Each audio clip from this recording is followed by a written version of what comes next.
1, 2, 3 tests, 1, 2, 3 tests. Je suis accrochée au téléphone pour le micro. Salut YouTube. J'espère que vous allez bien. Pour ceux qui ne me connaissent pas, je m'appelle Lali, j'ai 16 ans. Et aujourd'hui, je fais ma toute première vidéo sur YouTube. Donc le stress est présent, on va faire avec. Donc je décide de parler de comment j'ai découvert que j'étais omnisexuelle. Et je vais parler aussi de mon coming out, comment ça s'est passé, etc. Donc déjà, omnisexuel, ça veut dire quoi? J'ai ma feuille là parce que je sais pas expliquer. L'omnisexualité est caractérisée par une attirance sexuelle envers une autre personne en considérant son sexe ou son orientation sexuelle, mais en n'en prenant pas compte. Donc, c'est quoi la différence entre pan et omnisexuel? L'omnisexualité, c'est avoir besoin de connaître le genre, parfois le sexe de la personne, pour être attiré. Alors que les pans, ils aiment une personne et puis ils s'en foutent du genre ou du sexe de la personne. Moi, personnellement, quand on me demande mon orientation sexuelle, je dis que je suis lesbienne. Déjà, le terme de omnisexuel, c'est pas un terme très connu, genre voire même pas du tout.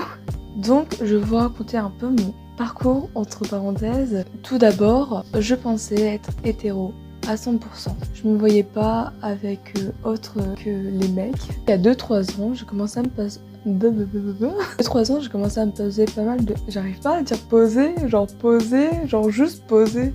Donc il y a 2-3 ans, j'ai commencé à me poser pas mal de questions sur mon orientation sexuelle. Je me suis dit que c'était juste un passage, que ça allait passer. Bon, on est d'accord que si tu te poses la question, c'est que t'es pas vraiment hétéro. À chaque fois, je rejetais l'idée que je puisse être autre que hétéro. La question, elle me revenait en tête. Il y a 1 an, je croyais être bi ou lesbienne. Ce que j'ai fait, c'est que j'ai fait mon coming out à mes parents.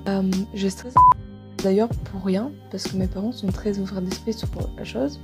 C'est vrai, c'est très stressant le coming out. J'ai attendu que j'étais seule avec mes parents. Et puis, je leur ai dit, je crois que je suis lesbienne. Donc, bien sûr, elles m'ont pas du tout cru, genre vraiment pas du tout. Elles croyaient pas que je pouvais être autre que hétéro parce que j'ai toujours été attirée par les garçons. La réponse que je leur ai dit, c'est bah ça peut changer, hein. Après cet événement-là, je voulais faire mon coming out à mes amis. Donc ça s'est pas fait d'un coup, ça s'est fait petit à petit. J'ai commencé à faire un peu mon coming out à droite, à gauche, à plusieurs amis, à ma cousine. Ça me donnait encore plus envie de le dire. En fait, moi, je voulais pas le dire pour les autres, je voulais le dire pour moi. Il y a des gens qui ont besoin de le dire et il y en a d'autres qui n'ont pas besoin de le dire. Vous faites ce que vous voulez après. Hein. Comme j'ai dit, j'avais petit à petit, j'ai envoyé des messages à mes amis en disant que j'étais bi, ils l'ont très bien pris. Et un jour, avec quelques amis, j'ai décidé de me laisser 1 semaine pour faire une annonce générale en mode « je suis bi ». Ce que j'ai bien sûr fait. Bon, j'avoue, c'était grave stressant pendant la semaine. Avant mon coming out, c'était grave stressant. Mon cœur, j'avais l'impression qu'il allait me lâcher à tout moment.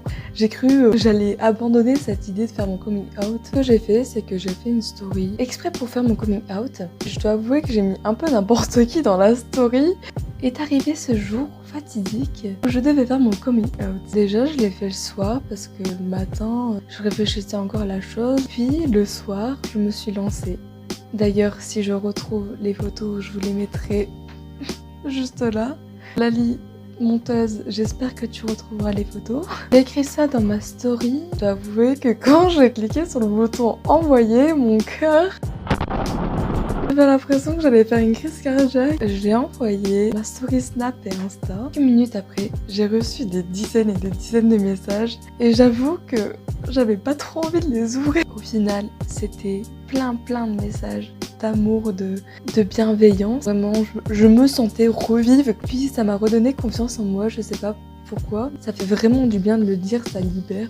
Et même quelques personnes m'ont dit que j'avais franchement du courage, que j'avais de l'avoir dit. Les jours qui ont suivi, je me sentais hyper bien. Il y avait un petit hic, c'était que j'arrivais pas à me dire que j'étais bisexuelle. Je sais pas, c'était un sentiment que j'avais. Je me suis dit que j'étais peut-être pan. Je me suis dit, bon, je me suis trop posé question.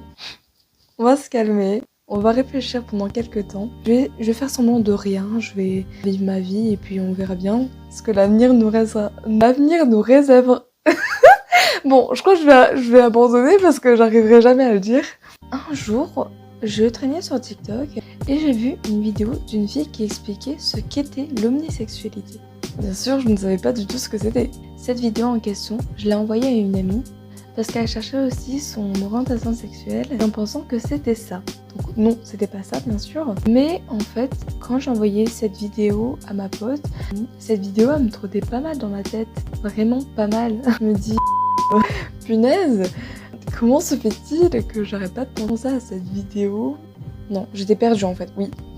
C'était le point d'interrogation. Et puis je me suis renseignée sur le sujet, j'ai été sur des forums, donc il n'y a pas vraiment beaucoup de personnes qui parlent de l'omnisexualité parce que c'est un terme pas très connu. Et donc j'ai essayé de regarder aussi sur YouTube, mais il y avait que dalle.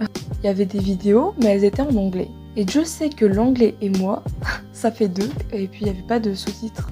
Je me suis dit que j'allais pas me lancer dans un truc que j'allais rien comprendre. Pour moi, je suis une des premières à parler de l'omnisexualité sur YouTube. Après un temps de réflexion, Illuminati, j'étais omnisexuelle. Cette vidéo est terminée. J'espère pour une première vidéo qu'elle vous aura plu. Laissez un petit j'aime, ça fait toujours plaisir aussi. Vous faites les yeux doux là pour vous abonner. Je ne vous force pas du tout à vous abonner. C'est pas du tout vrai. Au revoir YouTube et à une prochaine vidéo.